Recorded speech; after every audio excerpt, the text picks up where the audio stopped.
Welcome back to Yoshi Entertainment, everybody. So, just recently, Brian McKnight has made the headlines once again for the same narcissistic, abusive, and very disgusting and demonic tomfoolery that he has been, as of recent, known for displaying. Now, recently, he decided to, for whatever goofy reason, well, we know the goofy reason, let's just be honest, change his name to match his newborn son's name, the one that he had with his new wife, his, Polynesian wife, if I'm not mistaken. She is Polynesian.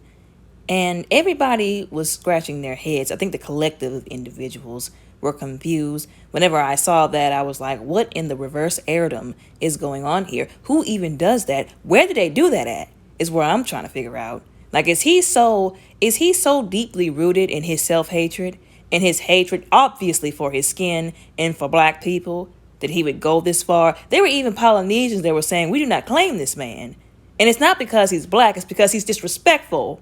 And it's not just his disrespect, it's how blatant he is, how just often he's coming onto the internet as of recent. It's like he's discovered the internet lately and just he's taken to the internet so many times to do this, to poke fun at, if you will, his children, because that's what this really is. This is a father who, like I said, is displaying narcissistic, abusive, and very demonic behavior towards his children. And the sad thing is, you would think the black community would collectively, simultaneously, all of us together say, oh yeah, he is being very rude and disrespectful to his kids. His kids don't deserve that. Even if they fell out, his kids don't deserve that. No child deserves to have this kind of treatment, coming at them from their father. No, you still have people, black people, mind you, making excuses for this raggedy ninja. Our community needs to understand that speaks volumes to what the relationship dynamic between a lot of men and their black children really are behind closed doors. Nobody knows what happened between the two of them, between him and his kids, all of what happened between him and his wife, his ex-wife. But I know for a fact, once again, despite what happened between the two of them, this is raggedy for him to do towards his kids. Especially, like I said, him trying to make it seem like that they were just these unaccomplished individuals who just wanted handouts, and to have him do everything for them. First of all, he's their freaking father. The least he could do is make sure that they're taken care of and that they're good. Even after the age of 18, that's another thing that the black community has really bad. Like, we've got some really raggedy parents in the black community with some really raggedy mindsets who feel like after 18, after 21, a person just to have it all figured out. It doesn't work like that. And unfortunately, in the economy that we have, in the world that we have, the average person with a 9-to-5 job that's actually stable, making even decent money in their 30s, 40s, or 50s would be blessed to have it all figured out. Once again, I'm not buying the excuse that those kids just wanted handouts, because he didn't waste any time giving handouts, allegedly, and cars, allegedly, to his stepchildren, them kids that are not even his biologically. I think what the issue is, a lot of these people like Brian McKnight, whether they have a lot of money or they don't, they lay up and they have kids. They choose to have kids. And I always say my heart goes out to the kids because they did not ask to be brought here. His raggedy, goofy behind chose to have those kids with that woman he got into a relationship with first.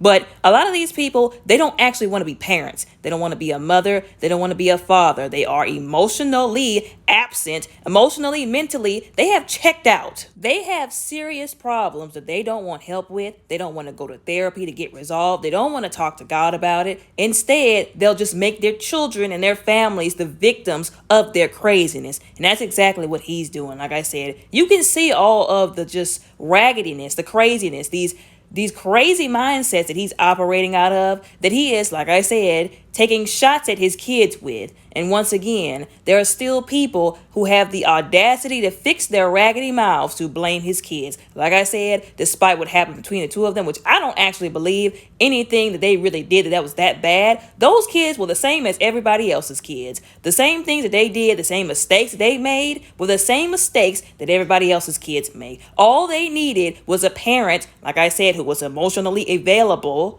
who had some kind of mental capacity and love in their hearts for them and their blackness, to help them, to parent them, to guide them through whatever they were going through. Like, I honestly feel like the vibes that I get from him whenever I see the situation and him taking shots at his kids, because his kids could be dragging him for field. They could be saying, oh, well, you were no good to our mother. You were this, that, and the third. You were present but absent of a father. You were abusive. We couldn't go to you for nothing. You always made it seem like asking you for something was too much, even though you are our freaking father. No, but you always see him taking shots at them. Like I said, he's giving these vibes, like because they didn't live up to these unrealistic standards that he had no right to place on them, when he can't even get the standard of being a decent parent down, that he just decided to walk right out of the relationship with his kids. And unfortunately, there have been a lot of parents who have done stuff like that. Not just the rich ones like Brian McKnight, but these regular average Janes and Joes. They get upset because they make a family, and like I said, there's sick-minded expectations that they don't need to have that are sick-minded and toxic.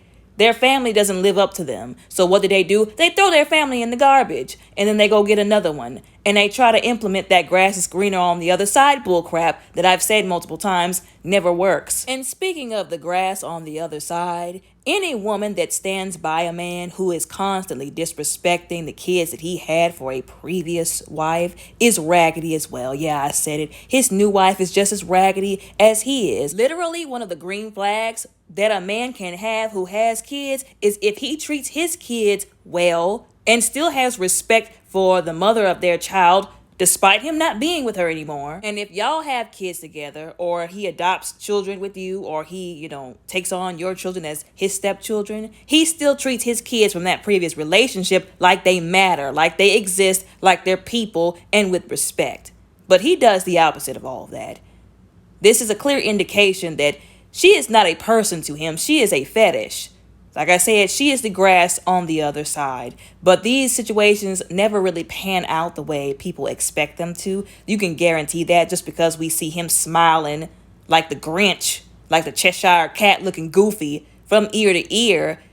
You don't know what's going on behind closed doors. Anything could be happening. But like I said, usually, whether it's today, whether it's tomorrow, 10 to 15 to 50 years from now, he's going to get his consequences. You reap what you sow. A lot of people love to say, oh, well, you're supposed to honor your mother and father, or your days will be short. And a lot of people love to bash children who have been abused by their parents whenever they try to speak out or say anything with that scripture, which is very disrespectful. And once again, God is not pleased, and he's going to hold those people accountable for misusing his word. But right in that same chapter, it says, don't provoke your children to wrath, which is something he likes to do. So just like the kids who are out here dishonoring their parents are going to get their consequences, he's going to get his too for what he did to them kids. Y'all let me know what y'all think and how y'all feel down in the comments below respectfully. Don't forget to like and subscribe, and y'all have a very blessed day.